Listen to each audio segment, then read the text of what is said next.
permintaan fee itu sudah menjadi suatu hal yang lazim. Ya, fee proyek antara 5 sampai 15% itu ada sesuatu yang lazim. Wakil Ketua KPK Alexander Marwata menyebutkan pemberian fee proyek dengan nilai 5-15% dalam pengadaan proyek pemerintah merupakan hal yang lazim terjadi. Pernyataan itu Alex sampaikan dalam Rakornas Pencegahan Korupsi dalam Pengadaan Barang dan Jasa yang digelar Tim Strategi Nasional Pencegahan Korupsi Stranas PK di Gedung Juang KPK Jakarta pada Rabu 6 Maret 2024. Rapat itu dihadiri sejumlah perwakilan kementerian lembaga termasuk perwakilan aparat pengawasan intern pemerintah atau APIP. Alex mengatakan nilai belanja pemerintah menyangkut pengadaan barang dan jasa sangat besar dan kerap ditemukan praktik korupsi, di mana permintaan fee proyek 5-15% sesuatu yang lazim. Alex yakin para APIP di lingkungan pemerintah daerah juga mengetahui bahwa proses pengadaan barang dan jasa itu dikorupsi. Belanja negara itu diwarnai persekongkolan hingga kesepakatan jahat antara pemerintah terkait dengan vendor atau perusahaan penyedia barang. Namun para APIP itu kerap merasa sungkan karena tidak jarang perusahaan yang dihadapi dekat dengan pusat kekuasaan. Alex menyarankan jika para APIP menghadapi situasi tersebut, mereka bisa melaporkan dugaan korupsi itu ke aparat penegak hukum APH setempat. Ikuti terus berita menarik lainnya. Jangan lupa like dan share seluruh akun Tribun Medan. Dia juga harus bisa membuktikan bahwa proses transaksi itu berjalan dengan fair, kan begitu.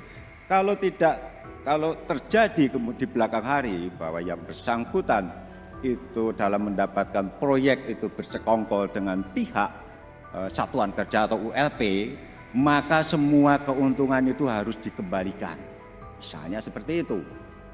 Dan di dalam proses persidangan Bapak sekalian itu sudah ada, presidennya sudah ada, bahwa perusahaan-perusahaan yang mendapatkan proyek dengan cara memberikan gratifikasi atau bersekongkol atau menjanjikan sesuatu, seluruh keuntungannya itu dirampas.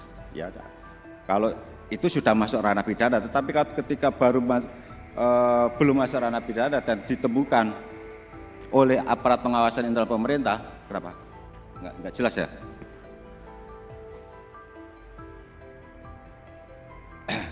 Tetapi ketika Bapak Ibu melakukan pengawasan kemudian menemukan ada penyimpangan dalam pengadaan barang dan jasa, nah itu seharusnya tidak harus lari ke aparat penegak hukum atau berakhir di persidangan, tetapi Bapak Ibu bisa melakukan itu tadi kalau diatur di dalam perjanjian, kan gitu kan.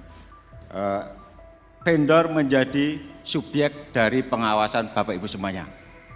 Saya yakin Bapak sekalian dengan berbagai upaya yang kita lakukan dalam mencegah korupsi di proses pengadaan barang dan jasa, keuangan negara itu pasti akan banyak kita selamatkan. Sekali lagi, belanja pemerintah terkait pengadaan barang dan jasa itu sangat besar Bapak sekalian, dan praktik ya atau kejadian yang ditemukan oleh KPK dan aparat penegak hukum yang lain, permintaan fee itu sudah menjadi suatu hal yang lazim.